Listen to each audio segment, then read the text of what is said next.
یو عام انسان دی هغه به ټول عمر ټیک ټاک وي، خو که کله هم 2-3 ورځې لږې غوندې غلطې خبرې شروع کړي، هغه خبرې چې هغه دنیا کې وینه رښتیا وینه یا داسې سوچ شروع کړو چې هغه وینه، نو موږ بیا ورته وایو چې دا سړی لیونی شو، د دې علاج بس نه کېږي. دا غلطي موږ هم دی ډېره. کله غوندې چېرته غلطې خبرې شروع کړي یا غلط سوچ شروع کړو، موږ به صرف او صرف دا پلانې هغه خو لیونی شوی دی، دماغ یې بس کار نه کوي، یا یې په کوډو تویزونو باندې ګرځوو، حالانکې د دې علاج څومره دی؟ د دې علاج صرف او صرف یوه ګوله علاج دی.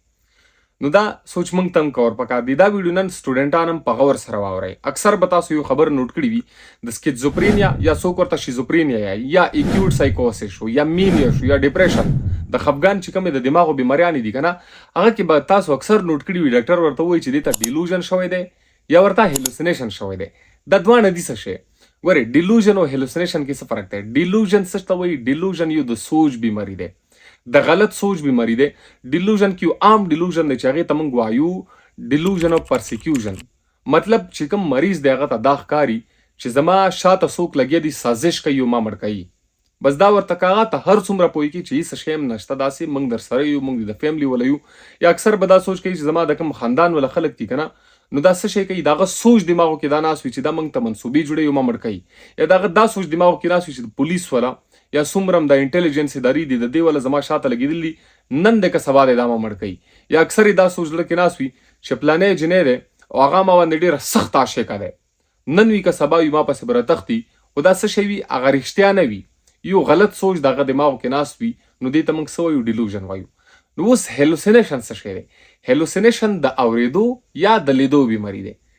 داسې لیدن او داسې اورېدنه چې هغه ټیک نه وي، هغه بالکل هم رښتیا نه وي. مطلب که کله موږ وګورو هیلوسینیشن کې اکثر اډیټري هیلوسینیشن ډېر کامن دی. اډیټري هیلوسینیشن څه ته وایي؟ مریض اکثر ناست یو داسې اوازونه هغې ته اورېدلی شي چې هغه وینه. کله وایي چې یاره څو کسان بهر ناست دي او زما په باره کې څوک منصوبه جوړه کړې ده، هغه د زه اواز اورم چې پلانی به مړ کړو پرېږدو یې نه، یا داسې څیز ورته ښکاري چې هغه وینه. اکثر یو ځای کې ناست وي څه وایي چې یاره ما بلا ولیده، یاره څوک کسان راته ولاړو، 2-3 کسانو یکدم غایب شو ما ولیدو، خو حالانکې هغه وینه. که ته مریض هر څومره هم پوهېږي، نو ډیلوژن او هیلوسینیشن کې دا فرق دی چې ډیلوژن کم دی هغه د یو د سوچ بیماری دی، د غلط سوچ بیماری دی چې هغه بالکل هم نه وي. هیلوسینیشن چې کم دی هغه د اورېدو او د لیدو چې هغه وینه، اکثر ورته داسې اوازونه اورېدی شي دماغو کې یا غوږونو کې چې هغه بالکل هم وینه.